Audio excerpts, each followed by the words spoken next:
ഇന്നത്തെ വീഡിയോയിലേക്ക് എല്ലാവർക്കും സ്വാഗതം. ഇന്നത്തെ വീഡിയോയിൽ ഉൾപ്പെടുത്തിയിരിക്കുന്നത് SCERT 6ാം ക്ലാസ്സിലെ അടിസ്ഥാന ശാസ്ത്രത്തിൽ നിന്നുള്ള 2ാം അധ്യായമായ മാറ്റത്തിന്റെ പൊരുൾ എന്ന പാഠഭാഗത്തെ കുറിച്ചാണ്. അപ്പോൾ ഇന്നത്തെ വീഡിയോയിലേക്ക് നമുക്ക് പോകാം. ഊർജത്തിന്റെ വിവിധ രൂപങ്ങൾ ഏതൊക്കെയാണ്? ഊർജത്തിന്റെ വിവിധ രൂപങ്ങൾ താപം, വൈദ്യുതി, പ്രകാശം, ശബ്ദം എന്നിവയാണ്. ഏതൊക്കെയാണ് ഊർജത്തിന്റെ വിവിധ രൂപങ്ങൾ? താപം, വൈദ്യുതി, പ്രകാശം, ശബ്ദം എന്നിവയാണ് ഊർജത്തിന്റെ വിവിധ രൂപങ്ങൾ. യന്ത്രങ്ങളുടെ പ്രവർത്തനം മൂലം വാഹനങ്ങൾ ചലിക്കുന്നതിന് സഹായകരമായ ഊർജമാണ് എന്ത്?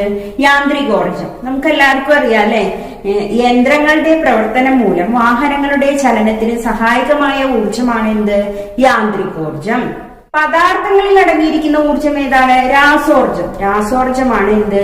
പദാർത്ഥങ്ങളിൽ അടങ്ങിയിരിക്കുന്ന ഊർജമാണ് രാസോർജം. വിറക് കത്തുമ്പോൾ ലഭിക്കുന്ന ഊർജം എന്തൂർജമാണ്?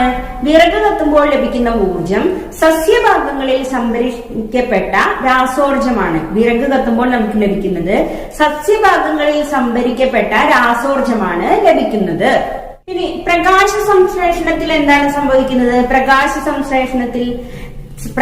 സംശ്ലേഷണത്തിൽ സസ്യങ്ങൾ സൗരോർജത്തെ എന്താക്കി മാറ്റുന്നു? രാസോർജമാക്കി മാറ്റുന്നു. സൗരോർജത്തിനെ രാസോർജമാക്കി മാറ്റുന്നു. പ്രകാശ സംശ്ലേഷണത്തിൽ സസ്യങ്ങൾ സൗരോർജത്തെ രാസോർജമാക്കി മാറ്റുന്നു. വസ്തുക്കൾ മതിയായ അളവിൽ താപോർജം സ്വീകരിക്കുകയും പുറത്തുവിടുമ്പോഴും എന്ത് സംഭവിക്കുന്നു? അവസ്ഥാമാറ്റത്തിന് വിധേയമാകുന്നു. വസ്തുക്കൾ മതിയായ അളവിൽ രാസോർജം സ്വീകരിക്കുകയും പുറത്തുവിടുകയും ചെയ്യുമ്പോൾ അവസ്ഥാമാറ്റത്തിന് വിധേയമാകുന്നു. താപോർജം സ്വീകരിക്കുമ്പോൾ വസ്തുക്കൾക്ക് എന്താണ് സംഭവിക്കുന്നത്? താപോർജം സ്വീകരിക്കുമ്പോൾ വസ്തുക്കൾ ഖരാവസ്ഥയിൽ നിന്ന് എന്താവസ്ഥയിലേക്ക് മാറുന്നു? ദ്രാവകാവസ്ഥയിലേക്ക് മാറുന്നു. പിന്നീട് അതെന്തായിത്തീരുന്നു? വാതകാവസ്ഥയിലേക്കും മാറുന്നു. താപോർജം സ്വീകരിക്കുമ്പോൾ വസ്തുക്കൾക്ക് എന്താണ് സംഭവിക്കുന്നത്? താപോർജം സ്വീകരിക്കുമ്പോൾ വസ്തുക്കൾ ഖരാവസ്ഥയിൽ നിന്നും ദ്രാവകാവസ്ഥയിലേക്കും ദ്രാവകാവസ്ഥയിൽ നിന്നും അത് പിന്നീട് എന്തിലേക്ക് മാറുന്നു? വാതകാവസ്ഥയിലേക്കും മാറുന്നു. ഊർജം പുറത്തുവിടുമ്പോൾ വാതകാവസ്ഥയിലുള്ള വസ്തുക്കൾക്ക് എന്താണ് സംഭവിക്കുന്നത്? ഊർജം പുറത്തുവിടുമ്പോൾ വാതകാവസ്ഥയിലുള്ള വസ്തുക്കൾ ആദ്യം ദ്രാവകാവസ്ഥയിലേക്കും പിന്നീട് ഖരാവസ്ഥയിലേക്കും മാറുന്നു. ഊർജം പുറത്തുവിടുമ്പോൾ വാതകാവസ്ഥയിലുള്ള വസ്തുക്കൾക്ക് എന്താണ് സംഭവിക്കുന്നത്? ഊർജം പുറത്തുവിടുമ്പോൾ വാതകാവസ്ഥയിലുള്ള വസ്തുക്കൾ ആദ്യം ദ്രാവകാവസ്ഥയിലേക്കും പിന്നീട് ഖരാവസ്ഥയിലേക്കും മാറുന്നു. ജലത്തിന്റെ 3 അവസ്ഥകൾ ഏതൊക്കെയാണ്? ജലത്തിന്റെ 3 അവസ്ഥകൾ ഐസ്, ജലം, പിന്നെ എന്താണ്? നീരാവി. അല്ലെ, ജലത്തിന്റെ 3 അവസ്ഥകളാണ് ഐസ്, ജലം, നീരാവി. ഇതാണ് ജലത്തിന്റെ 3 അവസ്ഥകൾ. അവസ്ഥ, ആകൃതി, വലിപ്പം എന്നീ 3 ഗുണങ്ങളിൽ വരുന്ന മാറ്റമാണ് ഭൗതിക മാറ്റം, ഫിസിക്കൽ ചേഞ്ച്. ഏതൊക്കെയാണ്? അവസ്ഥ, ആകൃതി, വലിപ്പം എന്നീ 3 ഗുണങ്ങളിൽ വരുന്ന മാറ്റത്തിനെയാണ് ഭൗതിക മാറ്റം അഥവാ ഫിസിക്കൽ ചേഞ്ച് എന്ന് പറയുന്നത്. ഭൗതിക മാറ്റങ്ങൾ മൂലം പുതിയ വസ്തുക്കൾ ഉണ്ടാകുന്നില്ല.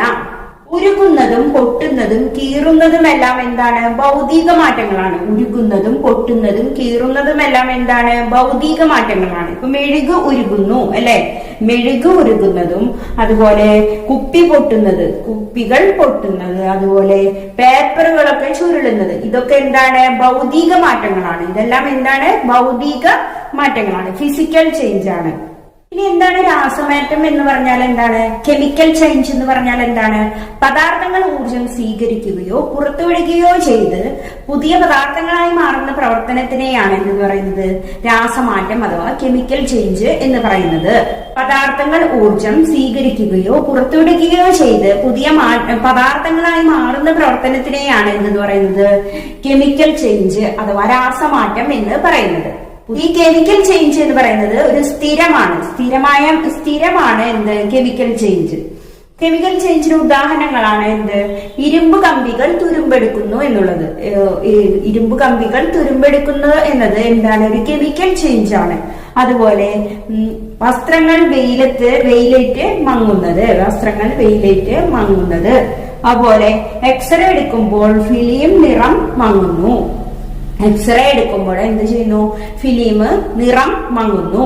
മാങ്ങ പഴുക്കുന്നത് വേറൊരു ഉദാഹരണമാണ്. കെമിക്കൽ ചേഞ്ചിന് വേറൊരു ഉദാഹരണമാണ് മാങ്ങ പഴുക്കുന്നത്. അതുപോലെ നല്ല പോലെ ചവച്ചരച്ചു കഴിഞ്ഞാൽ ചോറിന് ഒരു മധുരം ഉണ്ടാകുന്നത് കെമിക്കൽ ചേഞ്ച് മൂലമാണ്. അതായത് നല്ല പോലെ ചവച്ചരച്ചു കഴിഞ്ഞാൽ ചോറിന് ഒരു മധുരം ഉണ്ടാകുന്നത് കെമിക്കൽ ചേഞ്ച് മൂലമാണ്. അപ്പൊ ഇന്നത്തെ ക്ലാസ്സിൽ നമ്മൾ എന്താണ് നോക്കിയത്? മാറ്റത്തിന്റെ പൊരുളാണ് അല്ലെ നോക്കിയത്. ഭൗതിക മാറ്റം, രാസമാറ്റം, പിന്നെ യാന്ത്രികോർജം, രാസോർജം, പിന്നെ ജലത്തിന്റെ വിവിധ രൂപങ്ങള്, ജലത്തിനുണ്ടാകുന്ന വിവിധ മാറ്റങ്ങൾ, ഇതൊക്കെയാണ് നമ്മൾ ഇന്നത്തെ ക്ലാസ്സിൽ നോക്കിയത്. 6ാം ക്ലാസ്സിലെ അടിസ്ഥാന ശാസ്ത്രത്തിൽ നിന്നുള്ള 2ാം അധ്യായമാണ് മാറ്റത്തിന്റെ പൊരുൾ എന്നുള്ളത്. ഇന്നത്തെ ക്ലാസ് നിങ്ങൾക്ക് ഇഷ്ടപ്പെടുകയാണെങ്കിൽ ലൈക്ക് ചെയ്യുക, ഷെയർ ചെയ്യുക, കമന്റ് ചെയ്യുക, അതുപോലെ സബ്സ്ക്രൈബും കൂടി ചെയ്യുക. Thank you.